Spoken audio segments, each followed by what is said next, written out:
நமஸ்காரம். நேத்தி இந்த முகுந்த மாலையோட கண்டினியூவேஷன் தான். இன்றைக்கி 11 to 20. நேத்தி நிறைய பேர் எனக்கு கமெண்ட் பண்ணியிருந்தா, ஃபோன் பண்ணி நிறைய பேர் விஷ் பண்ணா. என்னோடய ஸ்டூடெண்ட்ஸ்க்கு ரொம்ப நல்ல குரல் இருக்குது, ரொம்ப அழகாக சேர்ந்து பாடுறா, ரொம்ப நல்லா இருக்கு கேட்குறதுக்கு அப்படின்னு சொன்னால் அத்தனை பேருக்கும் என்னோடய சிரசாழ்ந்த நமஸ்காரங்கள். ஓகே, இந்த முகுந்த மாலையில் என்ன ஒரு அழகாக குலசேகர ஆழ்வார் அர்த்தங்களை போட்டிருக்காரு அப்படின்னா, அவர் என்ன பண்ணுறாருன்னா, மனசுக்கு கமாண்ட் கொடுக்குறாரு. மனசே நீ கேட்டுக்கோ, நீ இந்த சம்சாரம் அப்படிங்கிறத, இந்த உலகமே அவர் என்ன சொல்கிறாருன்னா பாலைவனம் அப்படிங்கிறார். பாலைவனம் அப்படின்னா ஏன் அப்படி பாலைவனம் அப்படின்னு சொன்னான்னா, எல்லாமே உங்களுக்கு ட்ரையாக இருக்குது பாருங்கள். பாலைவனத்தில் எப்போதுமே உங்களுக்கு எல்லாமே ட்ரையாக தான் இருக்கும். ஸோ லைஃபே அப்படி தான் இருக்குது.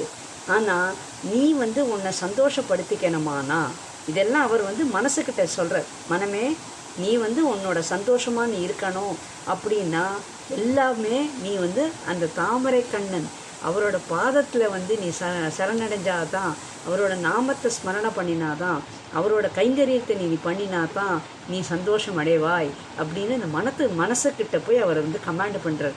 ஸோ நீ இந்த லௌகீகம், இந்த காமம், மோகம் இந்த மாதிரி இதுக்கு போகாதே, அது நல்லது கிடையாது, அது உனக்கு சந்தோஷத்தை கொடுக்காது. உண்மையான சந்தோஷம் எங்கே கிடைக்கும் அப்படின்னா, திருமால் இப்போ கிருஷ்ணரோட பாதத்தில் கிருஷ்ணரோட நாமத்தை சொல்லி அவரை அப்படியே நீ கண்ணில் வச்சுக்கோ. அண்டு இந்த அப்புறம் கிருஷ்ணர்கிட்ட அவர் என்ன சொல்கிறார், இந்த ஜென்மத்தை மட்டும் கிடையாது, நான் எத்தனை ஜென்மம் எடுத்தாலும் நான் உன்னோட திருவடிகளில் எப்போதுமே சரணடையணும், அந்த அளவுக்கு எனக்கு நீ அருள் பண்ணணும் அப்படிங்கிற. அப்போ என்ன மாதிரி அவர் சரணாகதி அடைஞ்சிருக்கார் பாருங்க. ஸோ அந்த தாத்பரியத்தோடு தான் இந்த முகுந்த மாலை இருக்குது. அதை எனக்கு சொல்லிக் கொடுத்த குருவுக்கு ஒரு பெரிய நமஸ்காரங்கள். நிஜமாக இன்னும் அந்த மாதிரி நம்ம ஹிந்துயிசமில் நம்மளோட நிறைய கிரந்தங்கள் இருக்குது. சத்சங்கம் தான் சத்சங்கத்தில் நம்ம இருந்தோம்னா தான் நம்மளோட அந்த அந்த சுவாரஸ்யம், அதாவது வாழ்க்கையோட ரசத்தை நீங்கள் எப்படின்னா, இந்த ஸ்பிரிச்சுவல் லைனில் இருந்தால் தான் you will be able to taste that. அதுதான் நிறைய கிரந்தங்களில் நீங்கள் பார்த்தேன்னா அதுதான் சொல்லும், இந்த லௌகீகம், இந்த வாழ்க்கையே வேண்டாம். அதாவது என்ன சொல்கிறது, ஒரு குடும்பம், ஒரு மனைவி, பசங்கள், உறவினர்கள் இப்படிங்கிறதெல்லாம் அப்புறம் போட்டி, பொறாமை, அதுக்கப்புறம் ஏமாற்றங்கள், தோல்விகள், இந்த மாதிரிலாம் நமக்கு வருது. ஆனால் நம்ம மனசு என்றைக்குமே அப்படி பிரசன்னமாக சந்தோஷமாக இருக்கணுமானா இந்த திருநாமங்களை சொல்கிறதுனால தான் நமக்கு கிடைக்கும். அந்த அளவுக்கு நம்மளை அத்தனை பேரையும் சுவாமி நமக்கு வைக்கணும். எப்படி குலசேகர ஆழ்வார் சுவாமி கிட்ட கமாண்டு கொடுத்தாரோ, கண்டிஷன் போட்டாரோ, ரிக்வெஸ்ட் பண்ணாரோ, அதே மாதிரி நம்ம அத்தனை பேரும் ரிக்வெஸ்ட் பண்ணுவோம். அதுதான் நான் உங்கள்கிட்ட எல்லோரும் ரிக்வெஸ்ட் பண்ணுறது என்னன்னு கேட்டேன்னா, எப்போதுமே இந்த மாதிரி நம்மளும் இருக்கணும், நம்ம கடவுளை நம்ம தியானிப்போம். Okay, thank you.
जलति गतानां त्वन्त्ववाताहतानां सुहृद्गीर्घटत्राण पारादितानां विषमविषयतो ये मज्जतामप्लवानां भवतु चरणमेको विष्णुभूतो न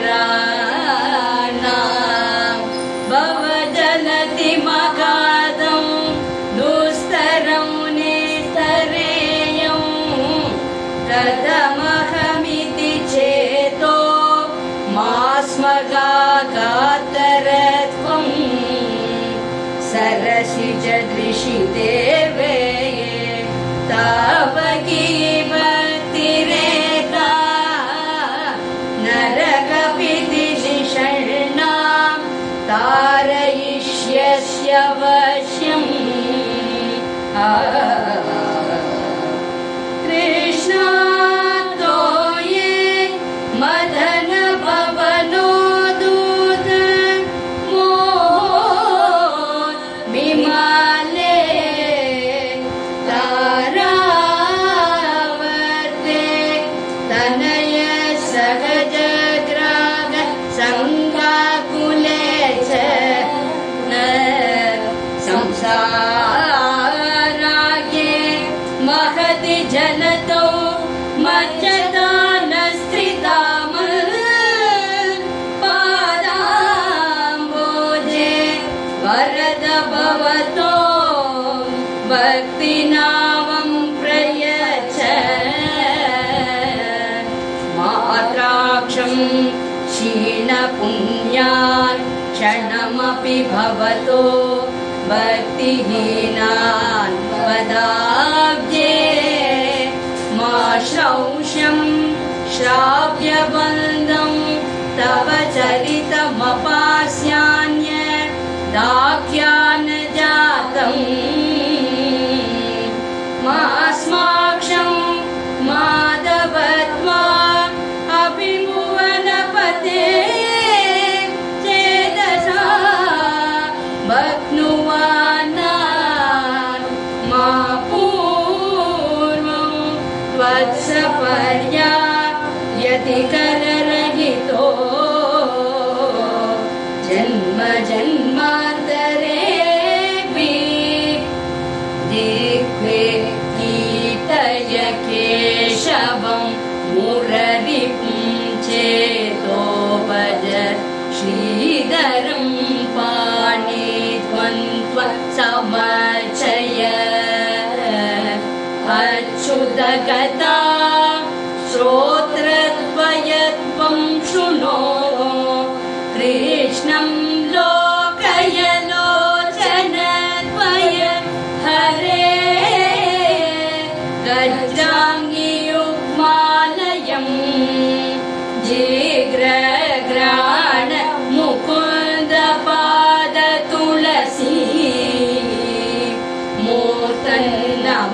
मूर्तन्नमादोषजम् हे लोका शृणुत प्रसूतिमरणं व्याधे चिकित्सामि मा योगज्ञासमुदाहरन्ति मुनयो यां याज्ञवल्क्यादयः